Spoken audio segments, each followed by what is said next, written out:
안녕하세요. 저는 지금 선농단에 올라와 있습니다.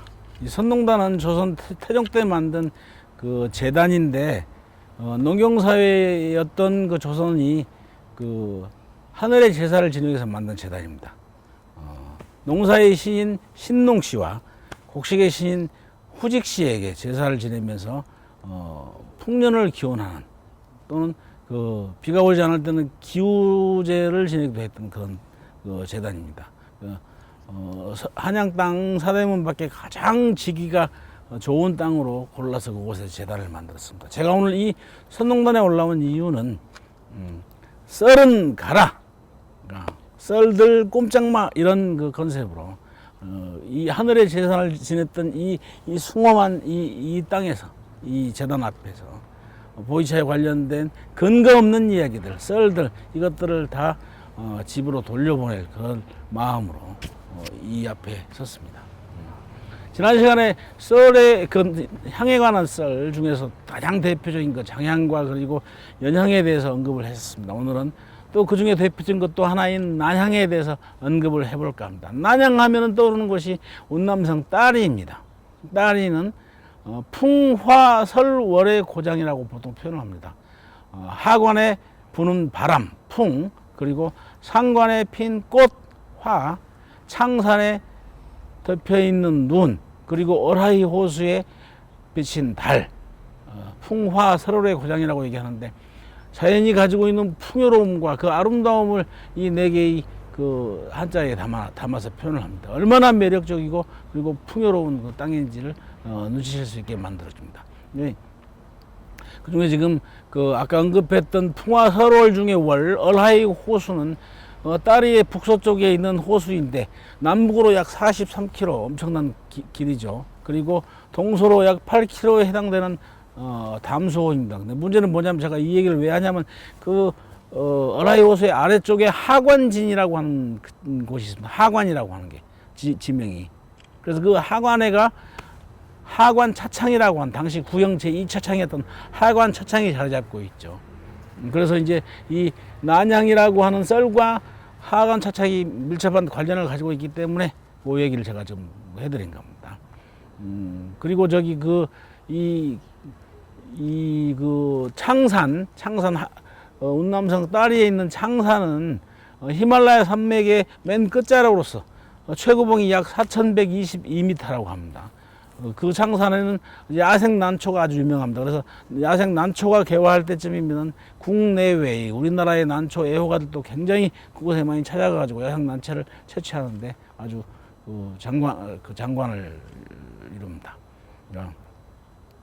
이제 이 얘기의 썰의 시작은 뭐냐면은, 이 창산에 야생 난초가 개화할 때쯤이면 그 야생 난초의 향기가 인근 수백 리까지 퍼져서 그 지역에, 그 하관 지역에, 창산에 가까운 하관 지역에, 아니면은 이 따리 지역에 자라고 있는 차나무들 잎에 그 난초 향기가 흡착이 돼 가지고, 그렇게 해서 그쪽 지역에서 찻잎을 우리면은 난향이 난다라고 이런 얘기들을 합니다. 그거 역시 근거 없는 썰에 해당되기 때문에 제가 지금 얘기를 드린 겁니다. 지난 시간에 잠깐 언급했습니다. 향에 대한 얘기를 할 때 그 향에 대한 이미지를 보통 결정하는 것은 무엇이냐. 그 향에 대해서 개인이 오랫동안 경험해서 축적된, 개인의 머릿속에 축적되어 있는 그런 스키마, 배경 지식들, 이것들이 향에 대한 어떤 특정한 향을 만났을 때 그 향에 대한 어떤 구체적인 이미지로 내 머릿속에 그 이미지를 상기시켜 가지고 머릿속에 이미지로 그려지게 만드는 거죠. 지난 시간에 장향 이야기할 때 언급했었죠. 연향 이야기할 때 언급했었죠. 또 그런 향들은 장나무 아래에 차나무가 있어서 장향이 나는 것이 아니고, 난향이 그런 것처럼 난향도 역시 마찬가지입니다. 난초꽃이 핀 그 인근에 차나무가 있어서 난향이 생성되는 게 절대 아닙니다. 그런 외부적인 요인들에 의해서 향이 생성된 것이 아니고, 찻잎이 발효되는 과정에, 그리고 악태를 통해서 인위적으로 발효되는 과정에, 그런 과정에 찻잎에 내재되어 있는 요소들의, 화학적 요소들의 변화에 의해서 그 향이 생성되는 것이지, 그것이 외부적인 요인들에 의해서 결정되는 게 아니란 얘기죠. 이런 얘기들은 장나무 아래에 있기 때문에 장향이 나고 난초꽃이 핀 지역에 있기 때문에 난향이 난다는 것은 다분히 설화적인 발상에 불과한 엄청난 썰에 해당된다. 아주 기가 막힌 그 스토리텔링에 해당된다는 얘기죠. 근거 없는 얘기입니다. 지난 시간, 이번 시간 우리 향에 대한 썰들을 얘기하면서 언급했던 것들을 우리가 보편적인 관점에서, 보편적인 관점이라는 얘기는 우리가 하나의 이론으로 성립될 수 있는, 이론으로 정립되기 위한 그런 객관성을 확보하기 위해서 보편적인 관점에서 정리를 한번 해보겠습니다. 이런 향들은 그 외지적인 요인, 외부적인 요인들, 그 어떤 향들이 찻잎에 와서 흡착되어서 나중에 그 찻잎을 오를 때 향이 우러난다라고 하는 이런 외부적인 요인들과는 전혀 무관하다. 원래 이제 찻잎 속에 내재되어 있던 화학적 성분들이 발효되는 과정에서, 시간이 지나면서 발효되는 과정에서 그것이 생성되는 것들이다. 이런 얘기들을 이런 얘기들로 결론을 내릴 수 있습니다. 아까 그 타차 난향 얘기할 때 제가 왜 하관 차창을 얘기했냐, 왜 운남성 딸을 얘기했냐, 구체적인 얘기가 지금 이제 나오게 됩니다. 전통적인 방식으로 타차를 만들 때 전에도 우리가 언급했습니다. 찻잎에 채용되는, 각각의 차마다 채용되는 그 찻잎의 등급이 있다 그랬는데, 전통적인 방식의 타차를 제작할 때 그 타차에 채용되는 찻잎은 대개 2등급과 3등급의 찻잎이 주가 된다 그랬습니다. 그러니까 이 2등급과 3등급의 찻잎이 발효되는 과정에 찻잎에 있던 그 찻잎 속에 내재된 화학적인 성분들의 변화에 의해서 난향이 생성된다는 얘기죠. 근데 이제 문제는 그 운남성 딸에 있는 하관 차창이 어떤 회사입니까? 타차를 전문적으로 만드는 회사죠. 타차 전문 회사이기 때문에 하관 차창에서 만든 타차에서 주로 그 난향을 많이 느낄 수 있습니다. 그런데 그곳을 사람들이 그 운남성 그 딸이에는 창산이 있다. 창산에 난초꽃이 필 때 그 난초꽃의 향기가 그 딸이 지역의 찻잎에 옮겨 붙어서 흡착이 돼 가지고 그 난향이 난다. 이런 식으로 이야기를 지어내는 것들이죠. 그 전에 우리 타차 얘기하면서 이런 얘기도 언급했었습니다. 타차에 대한 그 명칭 자체에도 그 근거 없는 썰이 개입이 돼 있다. 만두 타자를 써서 만두 모양으로 생겼기 때문에 타차라고 얘기한다라고 했었는데, 그건 전혀 근거 없는 얘기죠. 옥편에 아무리 뒤져봐도 만두 타라고 하는 한자는 없습니다. 하관 차창이 가까운 그 찻잎이 유통되는 그 차마고도의 그 경유지였던 사천성 지역에 타강이라고 하는 강이 있기 때문에 그 타차를 많이 소비하는 그 사천성 사람들이 좋아하는 차기 때문에 사천성의 타강의 이름을 따가지고 타차라고 이름을 지었다 그랬습니다. 거기서도 근거 없는 썰들을 한 가지 또 제거할 필요가 있습니다. 여기까지 이제 여러 가지 향들, 썰에 관한 향들에 대해서 언급했습니다. 그 다음에 이제 그 향에 관한 또 하나의 우리가 정리해야 될 내용인데, 그게 이제 진향이라고 하는 겁니다. 대개 사람들이 보이차에 대해서 얘기할 때, 초보자들에게, 잘 모르는 사람들에게 얘기할 때 이런 얘기들 많이 합니다. 보이차에서는 지푸라기 썩는 냄새가 난다. 이런 얘기들을 전하는 경우가 많습니다. 그건 전혀 근거 없는 소리고, 물론 어떤 사람은 그건 지푸라기 썩는 냄새라고 생각할 수도 있습니다. 그렇지만 그것은 개인적으로 자기 스키마에 의해서 결정된 것이 아니고, 그 차를 소개하는 사람들이 누차 그런 얘기를 해왔기 때문에 그것들이 그 향을 결정하는데, 생각하는데 영향을 끼친 것들이죠. 그러니까 그곳을 그것과 관련된 그 향으로서 제가 오늘 좀 진향에 대해서 정리를 좀 해볼까 합니다. 진향, 진짜는 묵을 진짜를 씁니다. 그래서 묵은 향 이런 얘기인데, 노차가 가지고 있는, 노차에서만이 느낄 수 있는 세월의 묵은 향, 이것을 보통 진향이라고 얘기합니다. 보통 우리가 보이차 자체를 하늘이 내린 선물이다, 자연의 선물이다 라고 얘기하는데, 거기에다가 진향이라고 하는 것은 오직 세월이 주는 또 하나의 보너스에 해당되기 때문에, 자연의 선물과 거기에 더해진 세월이 주는 보너스를 합쳐서 보이차를 하늘이 내린 선물이다 라고 얘기하는 거죠. 이 진향은 어떻게 생성이 되는가? 찻잎 속에 들어있는 내재되어 있는 폴리페놀과 관계가 있습니다. 폴리페놀은 그 찻잎 속에 있는 산화효소와 그리고 공기가 만나면 시간이 지나가면서 후산화가 진행되면서 거기에 세월이 주는 어떤 향이 생성이 됩니다. 거기다 또 한 가지, 그 폴리페놀은 또 미생물과 또 결합해서 후 발효가 진행되는 과정에서 또 다른 방향성 대사 물질이 축적이 되고, 거기에서 원래는 없던 그런 세월의 묵은 향이 생성이 되게 됩니다. 그러니까 이 후산을 통해서 생성된 자연의 향과 후 발효를 통해서 생성된 방향성 대사 물질, 이것들이 합쳐져서 진년의 보이차만이 가질 수 있는 그런 묵은 향이 만들어지게 되는 것입니다. 그러니까 절대 이것은 인간이 인위적으로 만들어낼 수 있는 향이 아닌 거죠. 오직 세월만이 주는 것입니다. 자연만이, 시간만이 만들어줄 수 있는 거죠. 이게 이제 근본적인 의미의 진향이라고 하는 것인데, 세월이 주는, 자연이 주는 그런 선물인데, 사람들은 그것을 되게 이제 습창한 차들이 가지고 있는 그 향을 보통 소개하면서 지푸라기 썩는 냄새가 난다, 이런 식으로 호도를 하는 거죠. 되게 습창차를 마시면 어떻습니까? 그 창미에서 아주 답답하고 키키한 그런 기분 좋지 않은 그런 그 느낌을 갖게 됐습니다. 그 원인이 되는 것이 바로 그 창미와, 그리고 그 오래된 그 몸에 긍정적이지 못한, 좋지 못한 그런 그 곰팡이들에 의한 그런 냄새들인데, 그걸 사람들은 지푸라기 썩는 냄새라고 호도를 하는 것이죠. 근데 문제는 뭐냐면 이런 그 몸에 유익하지 못한 곰팡이들이 만들어내는 이런 불쾌한 냄새들을, 그것을 발효라고 하는 개념을 매개로 해서, 야, 발효하니까 떠오르는 게 청국장 아닙니까? 발효가 되는 과정에 작용하는 바실러스균, 요것과 연결해가지고 지푸라기라고 하는 것을 끌어들인 것이죠. 그래서 지푸라기가 썩는 냄새가 난다라고 하는 거지. 이건 긍정적인 얘기가 못 됩니다. 그래서 제가 설명할 수 있는 가장 그 정확한 그런 그 진향은 어떤 것이냐. 그러니까 제가 어렸을 때 경험을 그걸 소환해서 보통 저는 설명을 합니다. 어렸을 적에 특히 여름철에 골목 어귀에서 친구들과 놀고 있다가 갑자기 소나기를 만나게 됩니다. 그러면 소나기가 막 쏟아지게 되면은 막 어린 꼬마들이 후다닥 도망가서 그 골목 한쪽에 그 흙벽으로 된 그 집 처마 밑에 다들 아이들이 그쪽으로 피신해서 따뜻한 등에 그 담벽에 등을 대면서, 그러고 이제 소나기가 지나가기를 기다리고 있는데, 그런 과정에 보통 어떤 경험을 하게 되냐. 소나기가 막 쏟아지면서 땅을 그 황토 먼지로 덮여 있는 땅을, 흙으로 덮여 있는 땅을 후다닥 치게 되면 거기서 흙먼지 냄새가 피어오르죠. 그때 그 담벼락에 기대서 느끼던 그 흙먼지 냄새, 시골 그 마을길의 골목의 흙먼지 냄새, 그 냄새가 바로 오랜 그 묵은 향, 세월이 주는 묵은 향이다라고 저는 그렇게 설명을 합니다. 그리고 또 한 가지, 또 그 묵은 향을 얘기할 때 또 경험한 것이 있습니다.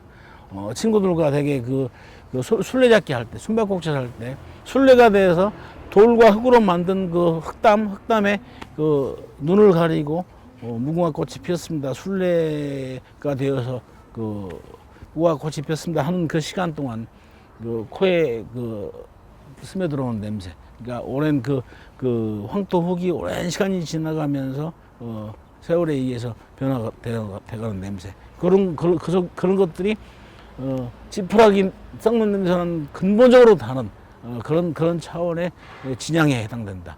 보통 저는 그렇게 설명을 합니다. 그러니까 아까 지푸라기 썩는 냄새다 이런 표현들은 되게 이제 그 습창차 등등을 판매하는 이런 분들의 입장에서 그것을 호도하기 위해서 표현했던 것들이, 그것이 오랜 세월 동안 그게 입에서 입으로 전해지면서 마치 그것이 사실인 양 이렇게 전해지고 있는데, 그것이니까 정말 좋은 자질을 가지고 있는, 무한한 자질을 가지고 있는 보이차의 우수성을 희석시키고, 그리고 정직하지 못한 차가 유통되고 있는 그런 안타까운 그 보이차 시장의 현실을 반영한 표현이 아닌가 싶어 저는 이 얘기를 극복을 하는데 노력을 하고 있습니다. 결국 우리가 경제학에서도 이런 용어 있죠. 악화가 양화를 구축한다는 얘기가 있죠. 이제 지푸라기 썩는 냄새는 악화에 해당되는 것이죠. 사실에 해당되는 얘기 아니고 좋은 표현이 아닌데, 그놈이 사실에 해당되는 내용들을, 그것들을 다 지금 뒤덮고 있는 그런 상황이기 때문에 이 얘기를 한번 꼭 정리해보고 넘어갑니다. 그다음에 이제 제가 지금 여기 선동단에 올라온 이유가 썰들을 추방하기 위해서라고 했습니다. 썰을 추방해서 보이차 마시다 보면은 주변에 차를 먼저 마셨다는 그 선배들이 혹은 인터넷상에 보면은 차를 깊이 있게 잘 연구하지 않았지만은 차를 좀 접했다고 하는 사람들이 마치 아는 양, 다 아는 양, 무책임한 얘기들을 많이 막 쏟아내는데 그 중에 한 가지가 또 차운에 관한 얘기가 있습니다. 찬물을 우리가 차를 우려서 마시다 보면은 찻잔 위에 그 찬물의 그 표면 그 위로 작은 물안개들이 이렇게 피어 있고 그것이 그 안개처럼 이렇게 보이다가 그것이 바람이 그 공기의 흐름에 의해서 살살 이동하는 모습이 굉장히 신비적으로 느껴지기도 합니다. 그러니까 찬물의 표면에 물안개가 피어서 그곳이 미세한 흐름을 보일 때 굉장히 신비하게 보이는데 그런 것들에 대해서 사람들이 얘기할 때 굉장히 좀 황당무계한 얘기들을 많이 하기 때문에 한 가지 그 바로잡아 보고자 합니다. 대개 이제 이것도 얘기할 때 많은 사람들이 폴리페놀이다라고 이렇게 설명하는 사람들이 많습니다. 차 속에 있는 폴리페놀이 그것이 발효균과 결합이 돼가지고 발효가 잘 되면은 그 폴리페놀들이 물 속에 그 떠올라서 그것이 그 안개처럼 이렇게 보인다라고 언급합니다. 근데 불행하게도 왜 불행하냐? 그 사람들이 불행하게도 이것은 그런 얘기들은 객관적인 얘기가 못 됩니다. 왜냐하면은 저는 올해 만든 해차에서도 전혀가 발효가 되지 않는 해차에서도 그런 상황을 목격할 수 있기 때문입니다. 그리고 또 그뿐만이 아니고 그냥 잔에다가 뜨거운 물을 부어놓고 감상을 해도 그런 그 안개가 움직이는 현상을 목격할 수 있습니다. 그걸 보통 차운이라고 얘기하는데 차자 구름문자 차운이라고 얘기하는데 이게 뭐냐? 제가 왜 맹물을 놓고서도 그런 차운을 목격을 했냐? 그 이유는 뒤에 배경이 되는 그 색깔이 진하기 때문에 진한 찻잔에다가 맹물을 부어놓고 지켜보면 거기서도 차운을 감상할 수가 있습니다. 뿐만이 아니고 해차를 마시면서도 그 차운을 목격할 수 있는 이유는 찻잔의 색깔이 진한 상황이면 그게 충분히 목격이 될 수 있다는 얘기입니다. 그러니까 노차다라고 얘기하는 그 이유도 거기 있는 것이죠. 그 노차라고 하는 그 차들 그것을 찻잔에 담았을 때 그 탕색이 진하기 때문에 진한 그 탕색을 가지고 있는 그 표면 위에서 봤을 때 그 수증기가 안개가 그것이 목격이 된다 이런 얘기죠. 어떤 사람들은 또 그것을 설명해서 더 황당한 얘기도 있습니다. 이것은 그 발효균의 시신, 보통 시신설이라고 얘기합니다. 시신들이 떠올라서 이렇게 나타난 것이다. 발효에 관여하는 그 발효균들 그것이 죽어서 뜨거운 물을 부으니까 그 시신들이 이제 떠올라 가지고 표면에서 목격이 된다라고 얘기합니다. 엄청난 얘기들이죠. 지난 시간에 제가 이제 숙차 얘기를 했는데 숙차 얘기를 하고 나니까 어떤 분들이 이런 얘기를 또 해요. 선생님, 숙차는 잎을 쪄서 만드나요? 제가 그 과정에 잎을 찐다는 얘기는 한 번도 해본 적이 없습니다. 근데 그것도 주변 사람들에 의해서 잘못 들은 얘기들을 그것을 머릿속에 꼭 기억하고 잘 제거가 되지 않기 때문에 숙차 얘기할 때 어떤 분들은 습관적으로 숙차는 잎을 쪄서 만든다라고 얘기합니다. 찐다라고 하는 그런 생각이 들게끔 만들어주는 그런 공정이 뭐가 있을까요? 차를 가공하는데. 일단 살청이라고 하는 과정을 들을 수 있겠죠. 살청은 찻잎을 수증기로 쪄서 만듭니까? 그건 아니죠.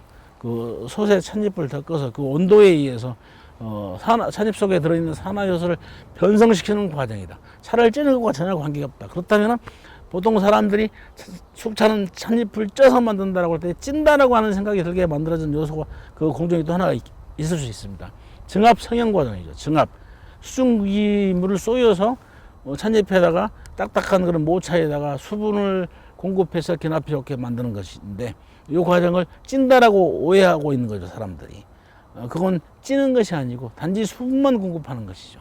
그 다음에 또 이제 한 가지는 정말 악퇴 과정. 찻잎을 쌓아놓고 발효시키는 그 악퇴 발효 공정을 찐다라고 오해할 수 있는데 그건 전혀 찌는 것과 관계없습니다.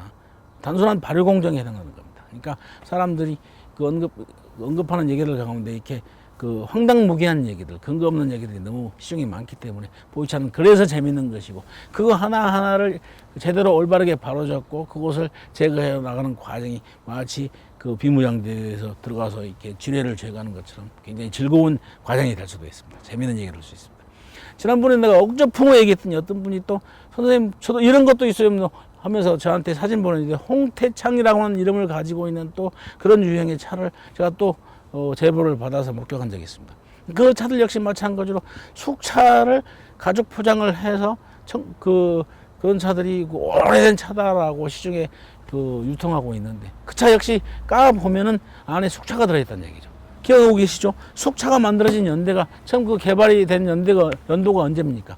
1973년도입니다. 1973년도 이후에 74년도에 개발된 기술에 의해서 최근에 만들어진 차를 가죽 포장에 집어넣어 가지고 이게 뭐 청나라 때 차다, 수백 년 된 차다 이런 식으로 거짓말을 만들어낸다는 얘기죠. 숙차가 만들어진 연대가 언제다? 1973년도 요거 하나만 기억해도 대단히 유효하게 차들을 판단할 수 있습니다.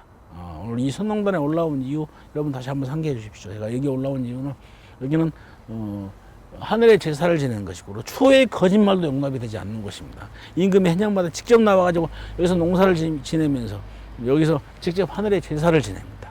우리 백성들을 굽어 살피시고 우리 나라를 굽어 살피셔서 풍년이 들게 해주십시오.